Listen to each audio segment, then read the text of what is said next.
तो अगला प्रश्न है हमारा प्री बोर्ड गणित 2026। इसमें प्रश्न क्रमांक 6वां। जो वैकल्पिक प्रश्न होते हैं 1 नंबर वाले 1 से 6 तक, उनको मैं पहले हल कर चुकी हूँ इससे पहले वाले वीडियो में। अब हम देखते हैं प्रश्न क्रमांक 6 और 20 के अभाज्य गुणनखंड विधि से HCF यानी महत्तम समापवर्धक और LCM यानी लघुत्तम, तो महत्तम और लघुत्तम इसका हमें ज्ञात करना है। तो चलिए मैं इसको आपको करके दिखाती हूँ। यहाँ पे जो हमारी संख्याएं हैं वो हैं 6 व 20 का LCM व HCF हमें ज्ञात करना है यहाँ पे। तो चलिए इसको हम हल करते हैं। 6 के अभाज्य गुणनखंड विधि से हम गुणनखंड करते हैं। छोटी संख्या से छोटी अभाज्य संख्या से भाग देना शुरू करते हैं। तो सबसे छोटी अभाज्य संख्या है 2 और 2 का भाग 6 में पूरा पूरा जाता है। 2 से भाग दिया हमने, कितने बार जाएगा? 3 बार। अब 3 में सिर्फ 3 का भाग जाता है, कितना आ गया? 1।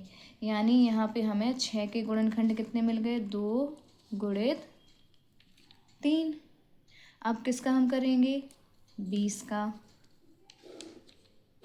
20 को जैसे हम करेंगे तो 2 से शुरू करते हैं। 2 कितने बार भाग जाएगा? 2 एकम 2 0, 10 बार। फिर से कितना आया? 2 कितने बार भाग गया? 5 बार। अब किससे भाग जाएगा? 5 से। कितना आ गया? 1। तो यहाँ पे हमें 20 के गुणनखंड क्या मिल गए? 2 गुणित 2 गुणित 5। अब जो HCF होता है, HCF वो संख्या जो दोनों में उभयनिष्ठ हो। तो हम यहाँ पे देखते हैं दोनों के पास क्या है? 2। तो यहाँ इनका HCF बराबर कितना हो गया?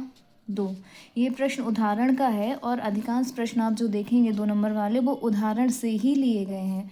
तो जैसे भी मैं अपनी क्लास में भी बच्चों को बोलती हूँ कि आपको सारे उदाहरण के सवाल भी हल करके रखना है, मतलब हल करके देख लेना है। इससे आपको सवाल समझ में भी आ जाता है और ये पेपर में भी आते हैं उदाहरण के प्रश्न। अब हमें इसका निकालना है LCM। तो छोटी सी तरीका जो बच्चों को मैं अपने स्कूल में बताती हूँ, चूँकि दोनों के पास है तो हमने इसको 1 बार लिखा। अब कितना लिया? यहाँ से बचा हुआ जो है सब लिख देंगे। यहाँ से कितना बचा है? 3। यहाँ कितना बचा है? 2। और यहाँ कितना है? 5। जो कुछ बचा हुआ है जो उभयनिष्ठ है उसको 1 बार लिखेंगे, बाकी बची हुई संख्याओं को लिख देंगे। तो कितना प्राप्त होता है यहाँ पे हमें? 5 दूनी 10 दिया, 30 दूनी 60। तो इनका LCM क्या हो जाएगा? 60। आप इसको इस तरीके से भी लिख सकते हैं। LCM कितना आ जाएगा? 2 कितने बार है यहाँ पे? 2 बार। तो 2 की घात 2 गुणित 3 गुणित 5। इस तरीके से भी आप LCM को लिख सकते हैं। तो ये पहली प्रश्नावली के उदाहरण का सवाल है। इसके बाद हम अगला प्रश्न देखते हैं। अगला प्रश्न जो कि इसी के अथवा में दिया है वो है दर्शाइए कि 5 ऋण करणी 3 एक अपरिमेय संख्या है। तो जैसे कि हम पता है पुराने पेपर देखते हैं, पिछले 5 साल के पेपर जो मैं अपनी क्लास में हल करवाती हूँ तो उसमें ये पैटर्न देखा जाता है कि आपको गुणनखंड आएगा या फिर LCM और HCF निकालने आता है पहले अध्याय से, और एक सवाल इस तरह का जिसमें आपको अपरिमेय संख्या सिद्ध करनी होती है, इस तरह का ज़रूर ही आता है। तो ये आपको अच्छे से सीख लेना है। अब ये सवाल भी उदाहरण से ही लिया गया है, तो चलिए इसको हम हल करके देखते हैं। तो यहाँ हमें सिद्ध करना है 5 ऋण करणी 3 अपरिमेय संख्या है। तो इसको हल करने का तरीका, सबसे पहले तो हमें इसका उल्टा मानना है। अपरिमेय है तो हमें इसको क्या मानना है? परिमेय। हम मान के चलेंगे कि यह एक परिमेय संख्या है। तो हम विपरीत मानते हैं कि 5 ऋण करणी 3 एक परिमेय संख्या है।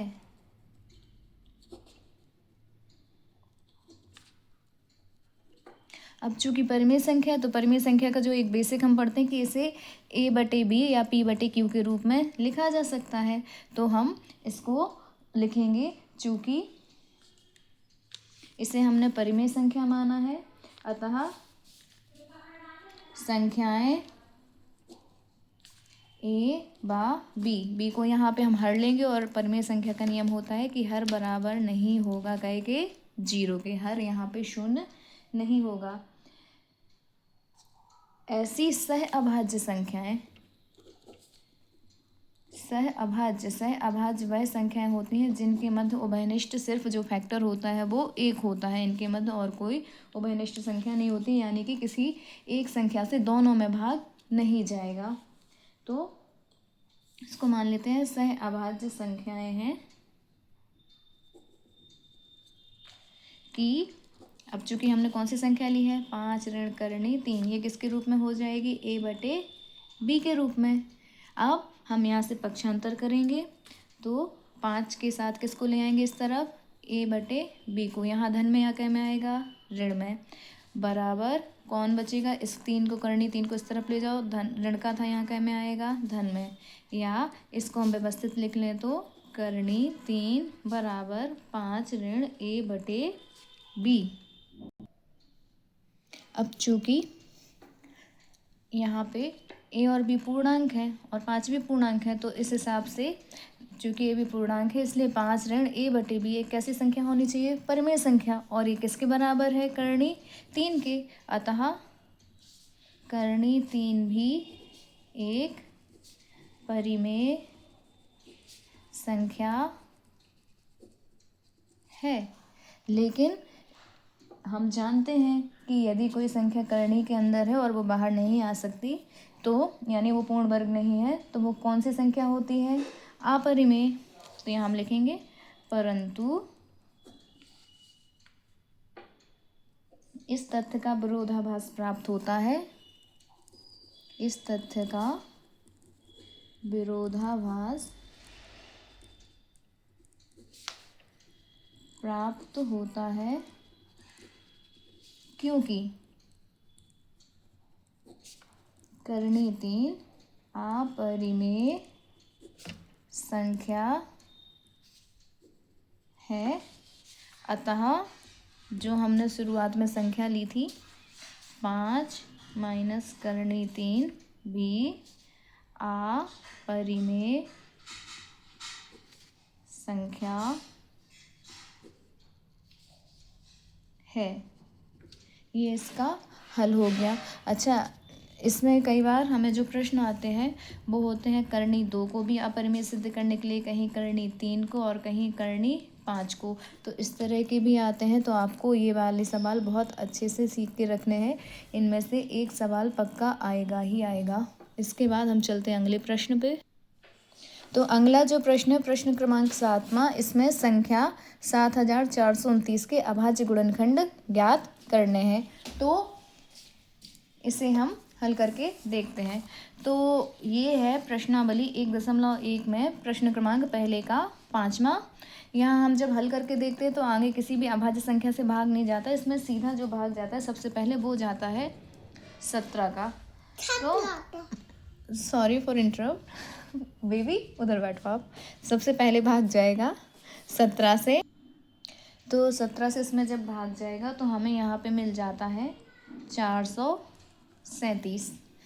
इसके बाद इसमें जो भाग जाता है वो जाता है फिर 19 से भाग जाता है, तो हमें यहाँ पे मिलता है भाग देने के बाद 23। आप अपनी कॉपी में भाग करके ये सब देख सकते हैं, मैं आपको शॉर्ट में बता देती हूँ। इसके बाद 23 अभाज्य संख्या है, तो 23 में सीधा किसका भाग जाता है 23 का, कितने बार 23 एकम 23। तो यहाँ पे हमें जो संख्या है 7429, इसके जो अभाज्य गुणनखंड है वो क्या मिलते हैं 17 गुणित 19 गुणित 23। इस तरीके से ये प्रश्न हल होता है। तो जैसा मैंने बोला था कि आपको एक गुणनखंड निकालने भी ज़रूर से ही आता है। इसके बाद अगला प्रश्न वापस से इसका जो अथवा है वो फिर से है 7 करनी 2 एक अपरिमेय संख्या है, यह हमें सिद्ध करना है। तो इस तरीके का एक सवाल मैं आपको पहले बता चुकी हूँ और ये सवाल बहुत सरल है, तो आप इसको कर सकते हैं। इसके बाद मैं अगले प्रश्न पे जाती हूँ। अब अगला प्रश्न है प्रश्न क्रमांक 8 अध्याय 2 से है ये। एक्स वर्ग ऋण 3 के शून्य ज्ञात कीजिए। यह भी सवाल उदाहरण का है, तो मैं ये करके आपको दिखाती हूँ। प्रश्न है एक्स वर्ग ऋण 3 के क्या ज्ञात करने हमें यहाँ पे शून्यक। चलिए तो यहाँ हम इसको लिख लेते हैं। एक्स वर्ग ऋण, हम 3 को क्या लिख सकते हैं, करणी 3 का वर्ग लिख सकते हैं। करणी 3 वापस जब वर्ग लगा है तो वर्ग से यहाँ करणी कैंसिल हो जाएगी और वापस हमें कितना मिल जाएगा, 3। अब यहाँ पे सर्वसमी का ए का वर्ग ऋण बी का वर्ग बराबर क्या होता है, ए धन बी ए ऋण बी। तो यहाँ से हमें कितना मिल जाएगा, एक्स वर्ग ऋण करणी 3 का वर्ग से एक बार हमें मिलेगा एक्स धन करणी 3 और एक बार एक्स ऋण करणी 3। तो जब